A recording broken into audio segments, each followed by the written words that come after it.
1 वाटी वरईचे तांदूळ घेतलेत. वरईचे तांदूळ स्वच्छ पाण्याने धुवून घ्यायचेत.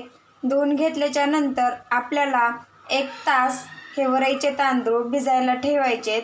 अशा पद्धतीने 1 तास वरईचे तांदूळ भिजायला ठेवले ना तर डोसा आहे ना आपला इथं मऊ लुसलुशीत आणि कुरकुरीत सुद्धा होतो. आता इथं मी 1 तास वरईचे तांदूळ भिजत घातलेले आहेत स्वच्छ धुवून. आता आपल्याला हे मिक्सरच्या भांड्यामध्ये बारीक पेस्ट बनवून घ्यायची. मी इथं घेतलेलं आहे मिक्सरचं भांडं.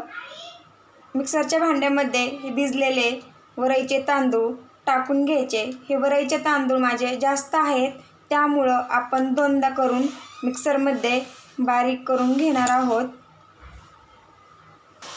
थोडंसं पाणी टाकून घ्यायचं, जास्त नाही टाकायचं, थोडंच टाकायचं.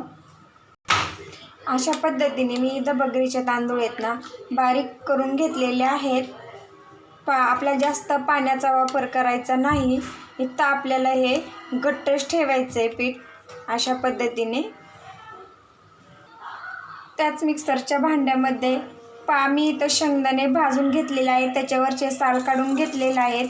ते आता आपल्याला इथं मिक्सरमध्ये बारीक करून घ्यायचे. मी इथं 5-6 हिरवी मिरची घेतलेली आहे. मिरची आपल्या आवडीनुसार पण टाकू शकता. मी इथं मीडियम साईजचे 2 बटाटे घेतलेले आहेत उकडून, हे सुद्धा याच्यामध्ये टाकून घ्यायचे आणि हे पण बारीक मिक्सरला फिरून घ्यायचं. हे सुद्धा मिश्रण आता आपल्याला याच्यामध्ये टाकून छान व्यवस्थित मिक्स करून घ्यायचं आहे. अशा पद्धतीने आपल्याला 1-2 मिनटं मिक्स करून घ्यायचं.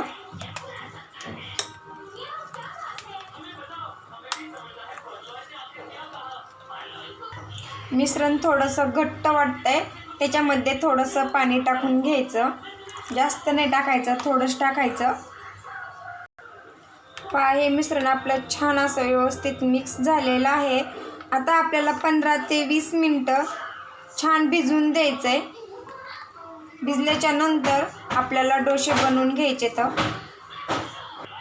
15 मिनटं आपलं हे मिश्रण छान भिजलेलं आहे. त्यामध्ये चवीपुरतं मीठ घालून घ्यायचं. मीठ घातल्याच्या नंतर व्यवस्थित मिक्स करून घेऊया.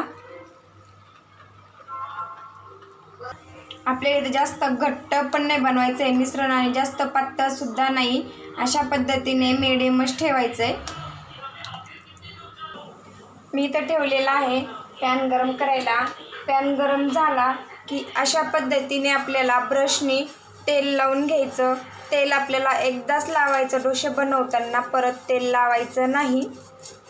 अशा पद्धतीने चौकून तेल लावून घेतलेलं आहे.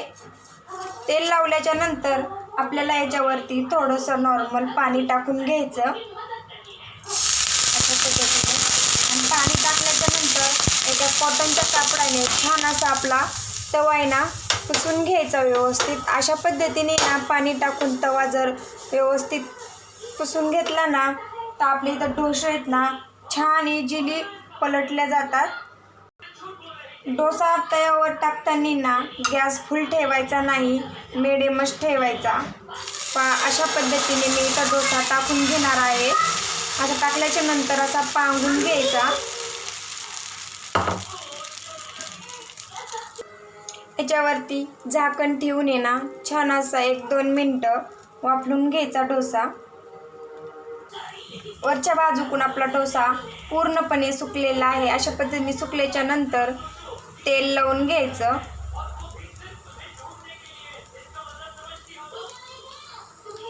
इथं कुरकुरीत होईपर्यंत डोसा आपल्याला छान भाजून घ्यायचा.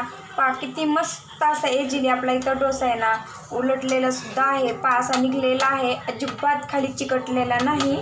आता आपण याला पलटी करून घेऊया. किती छान असा भाजलेला आहे.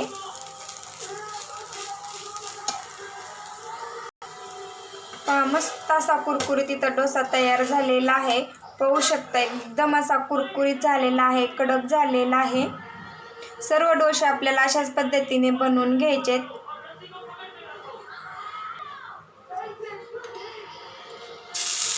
सर्व अशाच पद्धतीने मी इथं टाकून घेणार आहे.